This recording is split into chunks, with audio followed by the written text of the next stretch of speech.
দুর্গাপুজোর দিনগুলোতে প্রতিটা বাঙালি পরিবারে সকালবেলার জলখাবারে লুচি তো চাই। আর লুচির সাথে খাওয়ার জন্য চাই নানা রকম সুস্বাদু পদ। আগের দিন আপনাদের সাথে শেয়ার করেছিলাম একদম ট্রেডিশনাল কুমড়োর ছক্কা রেসিপি। আজকে দেখাচ্ছি আরেকটি সুস্বাদু এবং ট্রেডিশনাল পদ, ছোলার ডাল। কুমড়োর ছক্কা রেসিপিটি দেখতে চাইলে লিঙ্কটা ডেসক্রিপশন বক্সে দেয়া থাকবে, আর ওপরে আই বাটনেও দেয়া থাকবে। তাহলে চলুন শুরু করা যাক আজকের রেসিপি। নিয়েছি 1 কাপ ছোলার ডাল। ছোলার ডালটাকে একটা পাত্রের মধ্যে নিয়ে ভালো করে প্রথমে ধুয়ে নেব।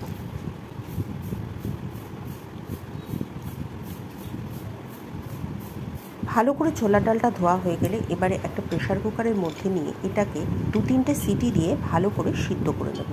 তবে সিদ্ধ করার সময় একটা কথা মাথায় রাখবেন, সিদ্ধ করার সময় এমনভাবে সিদ্ধ করবেন যেন ডালটা একেবারে গলে ম্যাশ হয়ে না যায়, অর্থাৎ ডালটা সুসিদ্ধ হবে কিন্তু গোটা গোটা থাকবে। দিয়ে দেব পরিমাণ মতো জল। এবারে প্রেসার কুকারে সিটি দিয়ে সিদ্ধ করে নেব।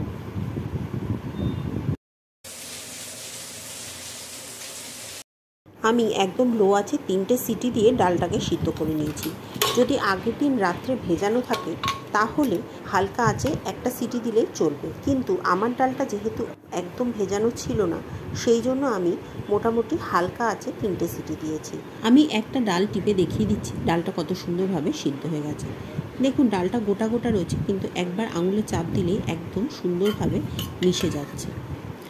এবারে ডালটা একটা বাটির মধ্যে নামিয়ে রাখবো।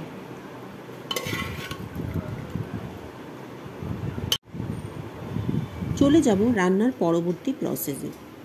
একটা কড়াইতে 2 চা চামচ সাদা তেল গরম করে নিয়েছি। এবারে এর মধ্যে দিয়ে দেব টুকরো করে রাখা নারকেল কুচি। আমি 1/4 কাপ মতো নারকেল কুচি নিয়েছি। এবারে নারকেল কুচিগুলোকে খুব ভালো করে ভেজে নেব। ভাজবো ততক্ষণ যতক্ষণ না এগুলো খুব সুন্দর সোনালি রং ধরছে।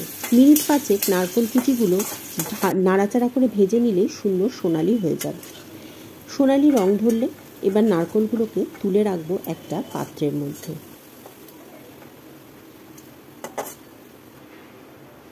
এবার কড়াইতে দিয়ে দেব কয়েকটা কাজু বাদাম। আমি 1 টেবিল চামচ মতো কাজু বাদাম নিয়েছি।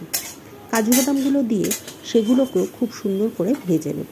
কাজু বাদামগুলো সুন্দর রং ধরলে এবার কাজু বাদামগুলোকে তুলে রেখে দেবো ওই একই পাত্রের মধ্যে। এবারে তেলের মধ্যে দেব 1 টেবিল চামচ কিশমিশ। কিশমিশটাও ভেজে নিয়ে তুলে রাখবো ওই একই পাত্রের মধ্যে। এবারে তেলের মধ্যে দেব 1 চা চামচ ঘি। ঘিটা দিয়ে তেলের সাথে গরম করে নেব। এবারে ফোড়ন দেব। ফোড়নে নিয়েছি আমি একটা তেজপাতা, একটা শুকনো লঙ্কা, 1 ইঞ্চির সমান একটা দারুচিনি, 3-4টে লবঙ্গ এবং 3টে এলাচ। গোটা মশলাগুলো তেলে দিয়ে হালকা আঁচে ভেজে নেব যতক্ষণ না পর্যন্ত সুগন্ধ বেরোচ্ছে। গোটা মশলাগুলো ভাজা হয়ে যখন ফোড়নের সুন্দর গন্ধ বেরোবে তখন এর মধ্যে দিয়ে দেব 1 চা চামচ আদা বাটা। আদা বাটাটা দিয়েও হালকা আঁচে ভেজে নেব সুন্দর করে যতক্ষণ না পর্যন্ত কাঁচা গন্ধটা চলে যাচ্ছে। আদা থেকে কাঁচা গন্ধ চলে গেলে এর মধ্যে সিদ্ধ করে রাখা ডালটা ঢেলে দেব। ডালটা ঢেলে সমস্ত ফোড়ন এবং মশলার সাথে ভালো করে মিশিয়ে নেব। এই সময় এর মধ্যে দিয়ে দেব 3-4টে চেরা কাঁচা লঙ্কা, সাথে দেব স্বাদ মতো লবণ, 1 চামচের 4 ভাগের 1 ভাগ হলুদ গুঁড়ো এবং 1 চা চামচ চিনি। চিনিটা অবশ্যই দেবেন। নিরামিষ ছোলার ডালে চিনির স্বাদটা খুব ভালো লাগে। একটু মিষ্টি মিষ্টি হলে লুচির সাথে খেতে খুবই ভালো লাগে। দেব সামান্য একটু জল। জল দিয়ে কনসিস্টেন্সিটা অ্যাডজাস্ট করে নেব। এবারে ফুটিয়ে নেব মিনিট খানেক ফুটিয়ে নেবার পরে এর মধ্যে দিয়ে দেব ভেজে রাখা নারকেল এবং কাজু বাদাম আর কিশমিশগুলো। কাজু বাদাম, কিশমিশ আর নারকেলটা দিয়েও আরও কিছুক্ষণ ফুটিয়ে নেব। মিনিট খানেক ফুটে গেলে ডালটা নামিয়ে দেব। তৈরি লুচির সাথে খাওয়ার জন্য একদম নিরামিষ পদ্ধতিতে তৈরি ছোলার ডাল। এবার ডালটাকে একটা বাটির মধ্যে ঢেলে নেব। অষ্টমীর সকালে অঞ্জলি দেওয়ার পর জলখাবারে পরিবেশন করুন এই ছোলার ডাল এবং লুচি। ভিডিও ভালো লাগলে লাইক করে একটা শেয়ার করে দেবেন।